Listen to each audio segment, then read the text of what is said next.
ആസ്പിറൻസിനും ഒരു big hi and welcome to examiner YouTube channel. ഇതിന് മുമ്പത്തെ വീഡിയോസിൻ്റെ കമൻറ്റ് സെക്ഷനിൽ നിങ്ങൾ ചോദിച്ചൊരു ക്വസ്റ്റൻ ആയിരുന്നു, അയ്യോ ഞാൻ എപ്പോഴാണ് ഈ നീറ്റിനുള്ള പ്രിപ്പറേഷൻ സ്റ്റാർട്ട് ചെയ്യേണ്ടത്? ഞാനിപ്പോൾ 11th ആണ്, ഇപ്പോൾ സ്റ്റാർട്ട് ചെയ്യാൻ എനിക്ക് നീറ്റ് നന്നായി എഴുതാൻ പറ്റുമോ? ഞാനിപ്പോൾ 12th ആണ്, വല്ലാതെ വൈകിപ്പോയോ എന്നൊക്കെ നിങ്ങളുടെ ക്വസ്റ്റൻസ് ഉണ്ടായിരുന്നു. അതൊക്കെ കണ്ടിട്ടാണ് ഞങ്ങൾ ഈ ഒരു വീഡിയോ ഞങ്ങൾ ഉണ്ടാക്കാൻ ഡിസൈഡ് ചെയ്തത്. അപ്പോൾ നിങ്ങളുടെ ഈ ക്വസ്റ്റൻ, അത് എപ്പോഴാണ് ഞാൻ നീറ്റിന് കറക്റ്റായിട്ട് പ്രിപ്പയർ ചെയ്യേണ്ടത് എന്നൊരു ക്വസ്റ്റ്യൻ്റെ ആൻസർ ആയിട്ടാണ് ഞങ്ങൾ ഇന്ന് വന്നിട്ടുള്ളത്. The right time to start NEET preparation. First point is earlier the better. എത്ര നേരത്തെ നിങ്ങൾ സ്റ്റാർട്ട് ചെയ്യണോ അത്രയും ബെറ്റർ ആണ് നീറ്റിന് പ്രിപ്പയർ ചെയ്യാൻ. ഇപ്പോൾ നിങ്ങൾ 9th and 10th തന്നെ ഒരു ഫൗണ്ടേഷൻ കോഴ്സൊക്കെ എടുക്കുകയാണെങ്കിൽ വെരി വെൽ ആൻഡ് ഗുഡ്. പക്ഷേ അതിൻ്റെ അകത്ത് 9th and 10th ടോപ്പിക്സ് ആണ് നീറ്റിന് വരിക എന്നുള്ളതല്ല.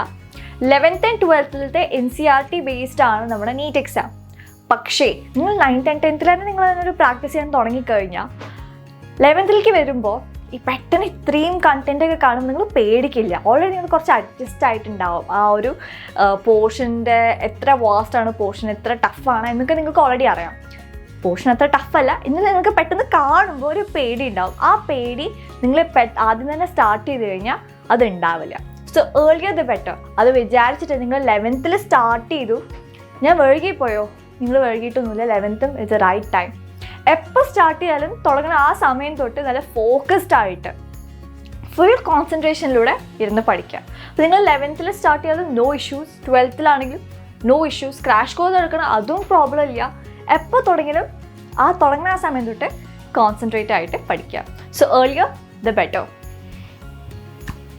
രണ്ടാമതൊരു ചോദ്യമാണ്, എനിക്ക് സ്കൂളിൽ കുറേ എക്സാം ഉണ്ട്, സ്കൂളിൽ ബാക്കി കോമ്പറ്റീഷൻസ് ഉണ്ട്, എക്സാംസ് ഉണ്ട്, ബാക്കി എത്രയോ സ്ട്രെസ് ഉണ്ട്. കൂട്ടത്തിൽ എങ്ങനെയാണ് ഞാൻ എൻട്രൻസ് എക്സാമിനുള്ള പ്രിപ്പറേഷൻ ബാലൻസ് ചെയ്ത് കൊണ്ടുപോകുക എന്നുള്ളത്? അതിൽ എല്ലാവർക്കും 24 മണിക്കൂറേ ഉള്ളൂ. അപ്പോൾ ഈ 24 hours നിങ്ങളെങ്ങനെ യൂട്ടിലൈസ് ചെയ്യുന്നു എന്നുള്ളത് നിങ്ങളുടെ കയ്യിലാണ്. പക്ഷെ ഒരു കാര്യം ഞാൻ പറഞ്ഞുതരാം, നമ്മൾ 11th and 12th വരുമ്പോൾ ശരിയാണ്, നിങ്ങൾ ബയോളജി, കെമിസ്ട്രി, ഫിസിക്സ് എടുത്ത് നിങ്ങൾക്ക് ലാബ് ഉണ്ടാവും, ബാക്കി കുറേ പ്രാക്ടിക്കൽസ് ഉണ്ടാവും, ഇതൊക്കെ നിങ്ങൾക്ക് ഉണ്ടാവും സ്കൂളിൽ.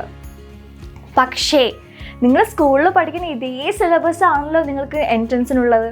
അപ്പോൾ നിങ്ങൾ സ്കൂളിൽ പഠിക്കുന്ന കാര്യം നല്ല തറോ ആയിട്ട് പഠിച്ചു കഴിഞ്ഞാൽ നിങ്ങൾ ഈ പറയുന്ന യൂട്യൂബിലത്തെ ഈ വീഡിയോസും നമ്മുടെ എൻട്രൻസിൻ്റെ വീഡിയോസൊക്കെ കാണുമ്പോൾ ഒരു പേടി ഉണ്ടാവില്ല നിങ്ങളുടെ ഉള്ളിൽ. കാരണം നിങ്ങൾ ഓൾറെഡി ഇത് പഠിച്ചിട്ടുള്ളതാണ്. അപ്പോൾ പെട്ടെന്ന് ടഫായിട്ടൊന്നും നിങ്ങൾക്ക് തോന്നില്ല. ഇതൊക്കെ ഭയങ്കര ഈസി ആണല്ലോ എന്നൊരു ഇത് തന്നെയാവും നിങ്ങളുടെ മനസ്സിലുണ്ടാവുക. സോ നിങ്ങളുടെ സ്കൂളിലത്തെ പോർഷൻസ് നേരാവണ്ണം തറവായിട്ട് പഠിച്ചു കഴിഞ്ഞാൽ എൻട്രൻസ് ഓട്ടോമാറ്റിക്കലി ഈസി ആവും. പക്ഷേ സ്കൂളിൽ സബ്ജക്റ്റീവ് ആണ്, എൻട്രൻസ് ഒബ്ജക്റ്റീവ് ബേസ്ഡ് ക്വസ്റ്റ്യൻസ് ആണ്, MCQs ആണ്. ആ ഒരു ഡിഫറൻസ് ഉണ്ടെങ്കിൽ പോലും സ്കൂളും എൻട്രൻസ് എക്സാമും ബാലൻസ് ചെയ്യാൻ പറ്റുന്നതേ ഉള്ളൂ. ഇപ്പോൾ ഒരു വാറാണ്. കാരണം എന്താ വെച്ചാൽ സ്കൂൾ വേഴ്സസ് എൻട്രൻസ് പ്രിപ്പറേഷൻ എന്നൊരു വാർ നിങ്ങളുടെ മനസ്സിൽ ഇങ്ങനെ ഉണ്ടാവും. സ്കൂളിൽ ഫോക്കസ് ചെയ്യണോ, എൻട്രൻസിൽ ഫോക്കസ് ചെയ്യണോ എന്നുള്ളത്.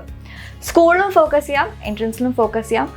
രണ്ടും നിങ്ങൾക്ക് നിങ്ങളുടെ ഈ 24 hours നിങ്ങൾ എങ്ങനെയാണ് നിങ്ങൾ പ്രയോറിറ്റൈസ് ചെയ്യണം എന്നനുസരിച്ചിരിക്കും. പക്ഷെ അത് വിചാരിച്ച് നിങ്ങൾ കൂടുതൽ സ്ട്രെസ് എടുക്കേണ്ട ആവശ്യമൊന്നുമില്ല.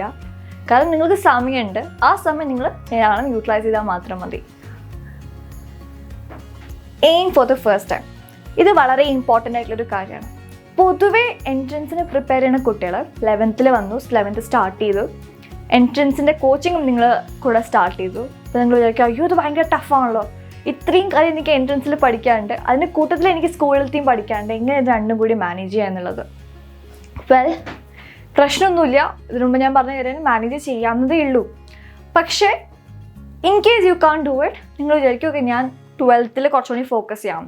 12th എത്തുമ്പോൾ പിന്നെയും പോർഷൻസ് കൂടി, അപ്പോൾ നിങ്ങൾക്കത് ബാലൻസ് ചെയ്യാൻ ഇനിയും ബുദ്ധിമുട്ടാവും. അപ്പോൾ നിങ്ങൾ വിചാരിക്കും ഓക്കെ ഫസ്റ്റ് ടൈം ഇനിയിപ്പോൾ കിട്ടില്ല, ഞാനൊരു പ്രാവശ്യം എടുത്തിട്ട് ഗ്യാപ്പ് ഇയർ എടുത്തിട്ട് റിപ്പീറ്റ് ചെയ്തിട്ട് പഠിക്കുക എന്നുള്ളത്. റിപ്പീറ്റ് ചെയ്യുന്നത് തെറ്റല്ല, ഒരിക്കലും ഒരു തെറ്റല്ല. Repeating is okay.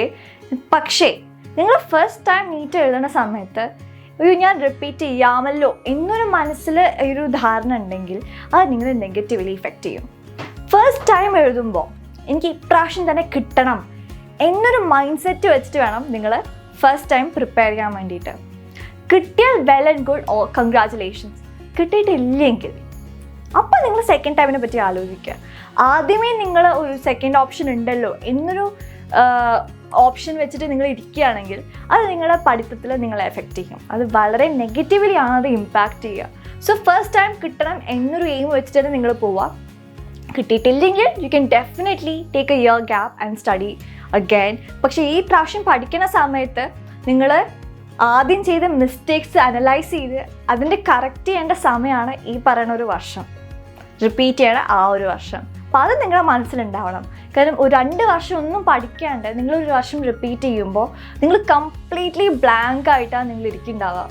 അപ്പോൾ നിങ്ങൾക്കത് കുറച്ച് ടഫായി തോന്നും. പക്ഷെ അതേസമയം ആ 2 വർഷം 11th and 12th ഓൾറെഡി നിങ്ങൾ കുറച്ച് പഠിച്ചിരിക്കുകയാണെങ്കിൽ റിപ്പീറ്റ് ചെയ്യുമ്പോൾ നിങ്ങൾക്ക് ഭയങ്കര ബേർഡൻ ആയിട്ട് ഇതൊന്നും തോന്നില്ല. So this is also very important. First തന്നെ കിട്ടണം എന്നൊരു വിശ്വാസം, ആ ഒരു ഫോക്കസിലൂടെ തന്നെ നിങ്ങൾ ട്രാവൽ ചെയ്യുക. ആ ഫോക്കസ് വെച്ചിട്ട് തന്നെ നിങ്ങൾ പഠിക്കുക.